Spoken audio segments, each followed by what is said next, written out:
Hey folks, it's Maxie here and welcome to another TEW2020 video. You join us today for our go home show on the Dynamite brand for AEW Revolution. So we'll hope to round off a few of our storylines going into that particular pay-per-view. I won't review the card until after the event of Lightning in our next episode, just in case there's any injuries or any of our wrestlers decide let's just go and make social media storms. So we'll try and avoid that just in case there is some last minute injuries. One good thing to note before we jump in, it seems that whilst the wrestling business seems to continue to fall, so it's mid-40s and continuing to decline, which is not good because you want to obviously have everything booming and get the highest rated show possible. The in-game economy is back on the rise, so it's dropped to about 25, but that's starting to rise, so hopefully we can reap the benefits of that going forward. But back in Jacksonville for this particular show at the Hodgie Stadium. Let's see how it goes down. Sold out 12,000 at the Hodgie Stadium, and we go through our usual dark matches. AJ Styles defeats Brandon Cutler with a calf crusher in 5:37. Both guys with good chemistry together, although AJ was off his game. This was at 52 by the two veterans. We had Jimmy Hayter defeat Gazelle Shaw in 5:39. This was a 33. We had Shotzi Blackheart defeat Camille in 9:21 with Fright Night.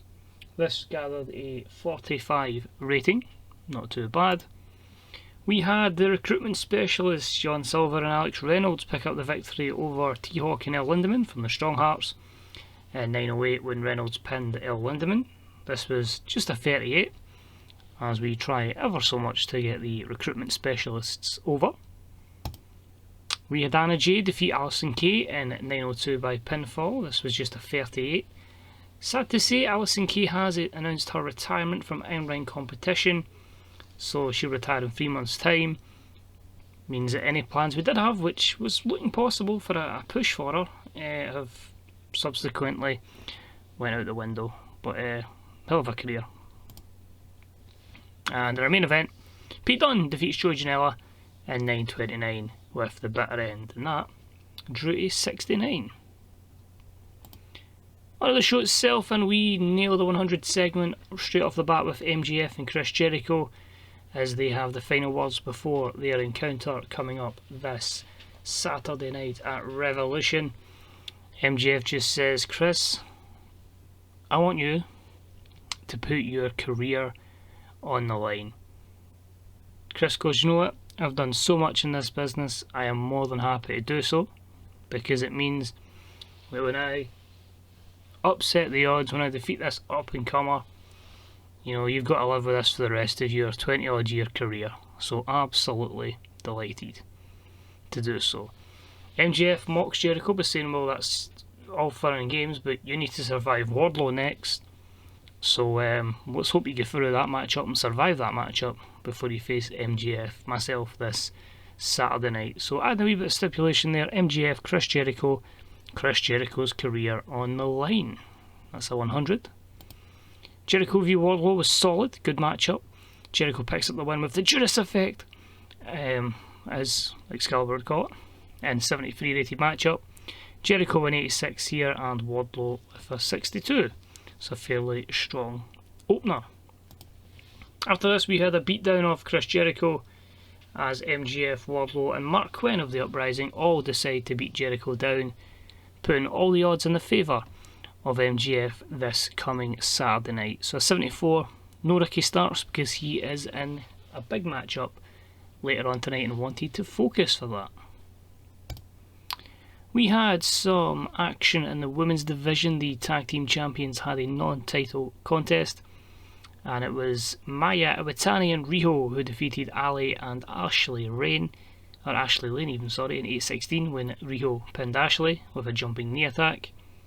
A very respectable 60 here, the announcers and colour commentary boosting the matchup as the tag team champions have a win before their matchup this Saturday. And of course we have the stare down after. The Dark Order's Abaddon and Priscilla Kelly have a heated stare down with no contact. That will obviously come this Saturday night, and that was a 50. We had some six-man action as the team of Shinsuke Nakamura and the Young Bucks defeated Lance Archer and the Dark Order in 13:06 when Nakamura pinned Evil Uno with the Samoan driver. A 78 here. I just wanted to team up Nakamura with the Young Bucks. Not gonna lie. Good victory for the babyfaces. We then see Eddie Kingston again approaching Lance Archer and he goes, "Come on, man. Where is this monster? This murder hawk monster? Where is he? What's happening?" Because there you go, you've went with two losers in Uno and Grayson and you lost again. Come on, man. Speak to me. Lance Archer just looks at him and just walks away. So a 48 promo from Eddie Kingston. We then had some more women's action, and it was the team of Shayna Baszler and her protege Layla Hirsch who defeated Kairi Hojo and Maki Itoh in 8:41 when Hirsch submitted Itoh.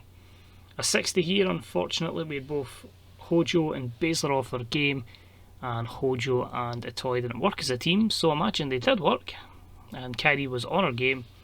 She'd be in the 70s there, but I felt a good opportunity there to give Layla Hirsch a big victory on Dynamite and just say get this tag team a wee bit more over. Maki, I felt like it was a good opportunity for her and a good spotlight, good matchup. It might boost her over on this, but she takes the defeat here.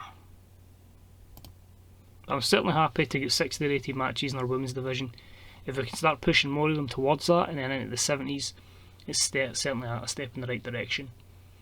Mick Foley comes out, he just cuts a promo, which gets an 84. But the promo itself was actually just about basically his sadness that obviously Mercedes Varnado will be missing from the pay-per-view due to injury. So he is going to make some sort of special women's matchup at the event to give one a future opportunity. Of course, Toni Storm will get her opportunity. She may be involved in the matchup where she can, if she wins, she can potentially just avoid another person joining the match, or we could see a triple threat down the line. But I've yet to decide what I'm going to do, so Mick's just going to say women's matchup's going to happen, and a special one at that. Then had a matchup that had good wrestling and a decent reaction from the crowd as the aerial assassin Will Ospreay defeated Raymond Rowe in 9:36 with the Stormbreaker. Obviously the feud going on at the moment between the End of War, Ospreay and Moustache Mountain. So that was an 81, and of course that led to a mega brawl to the back between both trios, which just saw Ospreay, Seven, Bate, and Rowe and Hansen all brawl to the backstage area. Tommy End's performance was good, Ospreay benefiting from the groundswell of public support, and Trent Seven's getting better at his gimmick. So all round, looking forward to that one. That's going to be 6-man tag trios championship on the line. Pretty much now going to be known as the British Empire taking on the End of War. Then have a promo, Cody Rhodes alongside AJ, Ace and Pete Dunne. And Cody says, well, it's been a quiet first month for the New Age Horseman. It is going to be a matter of time. He's going to defend his championship and defeat Pac at the event. And then it's all going to start to be into place. We're going to see how good AJ Styles is, how good Ace Austin is, and how good Pete Dunne is. So a 68 here. The reality is I felt like I haven't given them much promo time and we have to get this faction over. So more promos, hopefully get some more of them over. Then had Sir Brodie Lee, who's preparing for his match with Darby Allin. Of course, the 6-man, but those two will go one-on-one this Saturday night. He just says he's sick and tired of just being disrespected. He's clearly doing everything he can to help the Dark Order, like Savannah Jay, Abaddon, Priscilla Kelly. And why does Darby, just because he lost the TNT Championship, want to take that out on him? So 83, and yeah, it should be hopefully a blockbuster main event. And it was also an 83, because I forgot to take Priscilla Kelly away from Darby Allin. That's fine. Anyway, superb matchup. The team of Hangman Page, Sir Brodie Lee and Ricky Starks defeated Darby Allin, Samoa Joe and Prince Devitt in 24:30 when Sir Brodie Lee pinned Darby Allin with a pile driver. During the matchup, we had Anna Jay finally decide who she's going to align with as she attacked Darby Allin to give Sir Brodie Lee the win. So obviously everyone's going to have great performances. Joe's getting there, so he's a 74. Ricky Starks was still building, but considering where he was, to get 65 out of him is good.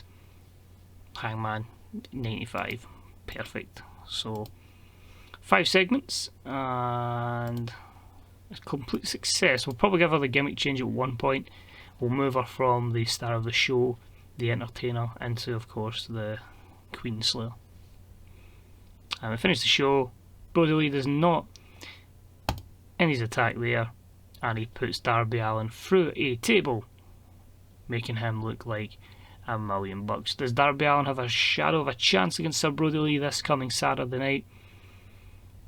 He lost him before, that's why he's in the Dark Order, but can he finally get his revenge? Find out at Revolution. We won't, as I say, confirm the full card, but a very impressive 87, good main event, good main promo, and it increases our popularity in 16 regions. So the worry is, we're getting all these good shows now. Can we maintain it? Because it's a high level we have weekly Dynamites at. So let's see what we've got here. So Dynamite, 12,000, fantastic reviews. Good praise for our Ring of Honor. Good praise for NXT. So a lot of good wrestling on a Wednesday night. And we have the renewal of Jack Evans. So we're also renewing the contracts of Austin Gunn and Scorpio Sky, and I've imported them into the mod, and we are going to be signing, who the fuck is Griff Garrison? But yeah, bringing him in as well, and we'll look to develop Griff going forward. So Darby Allin says Ricky Starks is turning a good worker. Riho is pretty good in the ring, says Cody Rhodes, and the TV rating was a 2.60. We also have gained 1 extra point to use on our user talents as a reward for completing 50 successful shows.